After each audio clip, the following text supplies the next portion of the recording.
Hello, fellow traveler. I am so glad your steps brought you back to my campfire tonight. Come closer, pull up a wooden log, and let the warmth of this fire embrace your hands and your tired mind. Do you hear that gentle, soothing sound in the distance? Just a few steps from our camp, a beautiful forest river is flowing softly through the trees. Welcome to the Midnight Nomad, a quiet, safe harbor for your curious mind and your weary heart. Today, my journey led me along the banks of this winding river. I spent hours sitting on the rocks, watching the water move, and I learned a very deep lesson. Tonight, let's talk about the wisdom of the river. Let's explore why the river never rushes, and how we can find peace by flowing with life instead of fighting it. Relax your shoulders, take a slow, deep breath, and let's listen to the water. Chapter 1: The Rushing Mind. We live in a world that loves speed. From the moment we wake up, we are told to rush. We must study faster, work harder, achieve our goals quicker, and constantly run towards some distant destination. We feel pressure to always be productive, to never waste a single minute. If we slow down, we feel guilty. If we rest, we worry that we are falling behind others. This constant rushing makes our minds feel like a stormy wind. We are always thinking about the next task, the next day, the next year. We carry a deep, quiet anxiety in our chests, constantly searching for what's next. I felt this pressure today as I started my hike. I was walking fast, checking my watch, and treating the mountain trail like a race.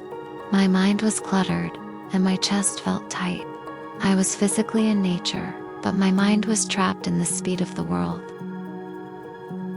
But then, the trail led me downhill, and I heard a soft, babbling sound. I stepped off the dusty path, pushed through some green ferns, and discovered a beautiful, clear river. It was winding its way gracefully through a lush valley, surrounded by ancient, towering trees. The water looked cool and inviting. I walked down to the water's edge, sat on a smooth, flat stone, and slid my backpack off. Just sitting there, looking at the water, my heart rate began to slow down. The frantic speed of my mind began to yield to the steady, natural rhythm of the river. The river wasn't trying to go anywhere in a hurry. It was simply flowing, existing, and being.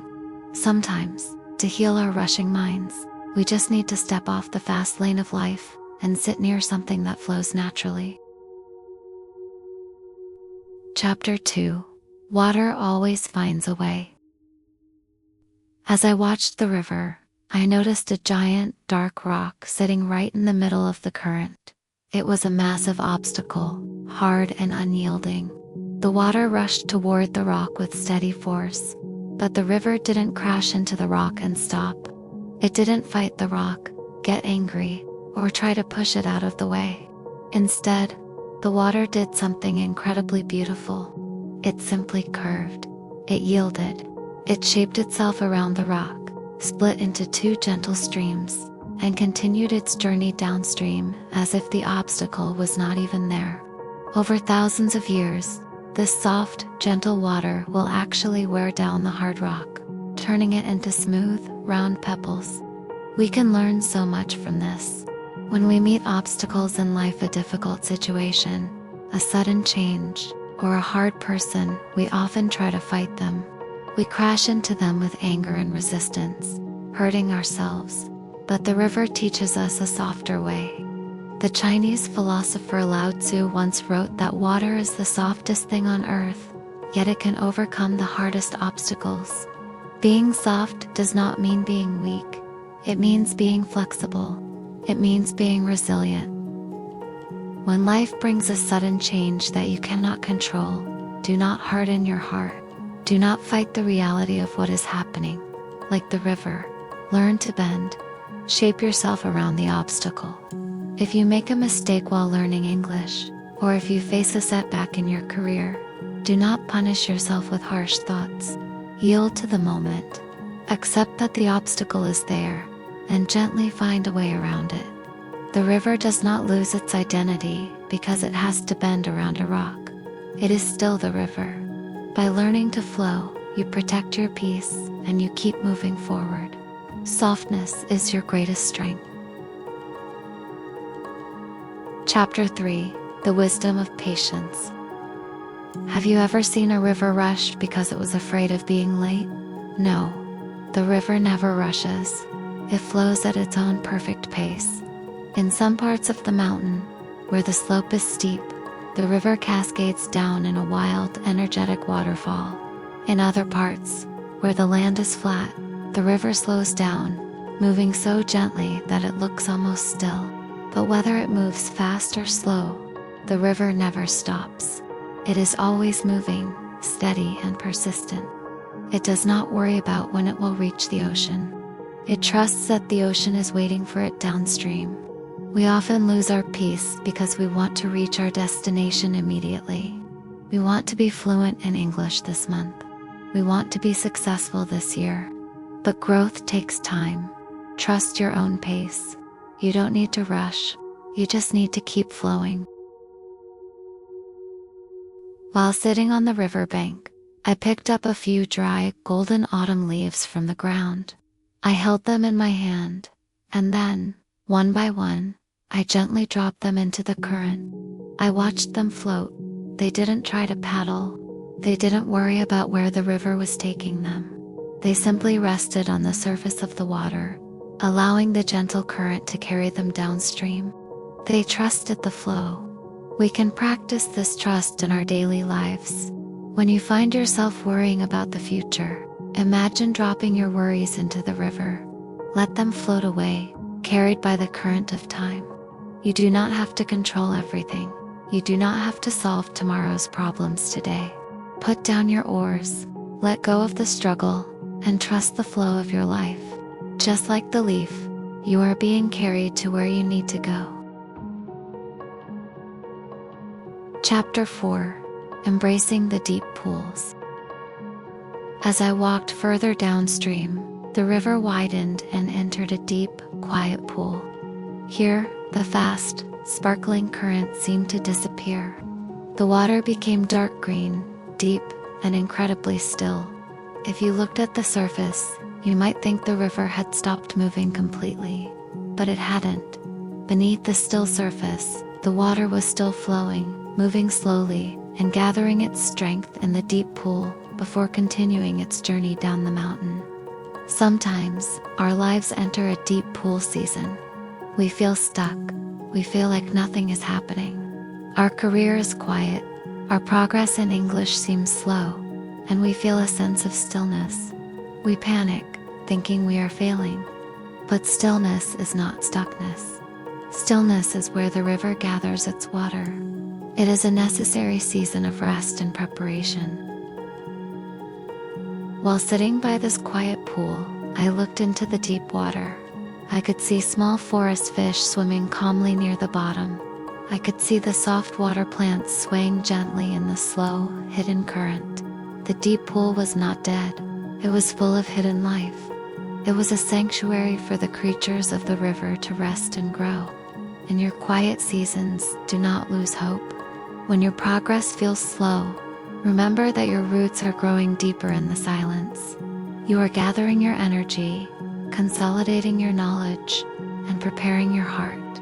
You need the quiet pools to survive the fast cascades ahead. Embrace the stillness of your current season. Trust that beneath the surface, you are still growing. Your flow has not stopped. You are simply gathering your strength. Chapter 5: The Joy of the Flow. I walked down to a shallow part of the river where the water ran over smooth, colorful pebbles. The sun was shining warm through the leaves, making the water sparkle like gold.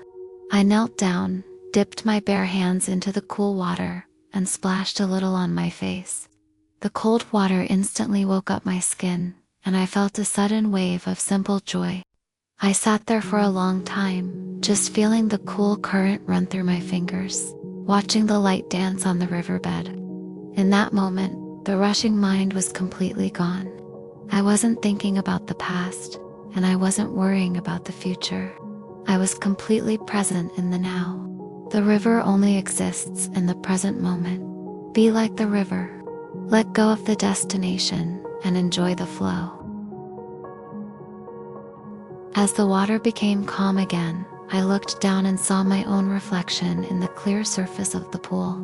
My face looked peaceful, framed by the green leaves and the soft white clouds reflected from above. Looking at my reflection, I realized something beautiful. I am also a river. My life is a flowing journey. Sometimes I meet obstacles, and I have to bend. Sometimes I enter a dark, slow pool, and I have to rest. Sometimes I cascade down in a wild waterfall of change. But through it all, I am still flowing. My journey is moving perfectly toward its destination, even when I cannot see the ocean. You are a river, too, my friend. Stop fighting the current of your life. Stop forcing yourself to run. Allow yourself to flow, to bend, and to rest. You are moving at your own perfect pace. Chapter 6. The Hearth by the Water. As the twilight began to paint the sky in shades of purple and soft gold, I returned to my campsite. I had gathered some smooth, round pebbles from the riverbed during my walk. Now I used them to build a circle for my campfire. I struck a match and watched the bright flame catch the dry pine twigs. The warm, crackling campfire cast a gentle amber glow onto the smooth river stones surrounding it. These stones were so soft, so pleasant to touch, because they had been washed by the gentle river water for hundreds of years. Sitting by the fire, holding one of the smooth pebbles in my hand, I felt deeply comforted. The river had shaped these stones, and today, the river had shaped me too. It had washed away my hurry and filled my heart with a quiet, steady peace. Beside my campfire, the soft murmuring sound of the river continued in the dark. It felt like a gentle night song, whispering to the forest, reassuring the quiet trees. Sitting under the starry sky, listening to the water, I realized that life is not a race to be won. It is a journey to be experienced. You do not have to achieve everything today. You do not have to be perfect. The river does not rush, yet everything is accomplished in its own perfect time. Allow yourself to flow.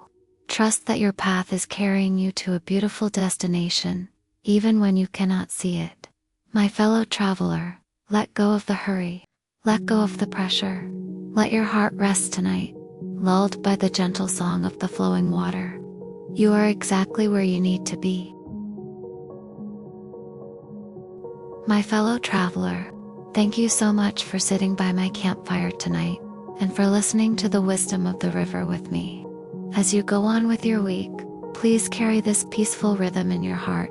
When the world tells you to run, remember the river. When you face a hard obstacle, remember to bend, to be flexible, and to find a softer way. When your progress feels slow and you feel stuck, remember the deep, quiet pools. Trust that in the silence, you are simply gathering your strength. Be gentle with yourself as you learn English, and as you navigate your own journey. Flow at your own perfect pace. You don't have to hurry to be beautiful. Now, it is time to close your eyes. Let the soft murmuring of the river soothe your mind, and fall into a deep, peaceful sleep. Wherever you are in this wide, beautiful world.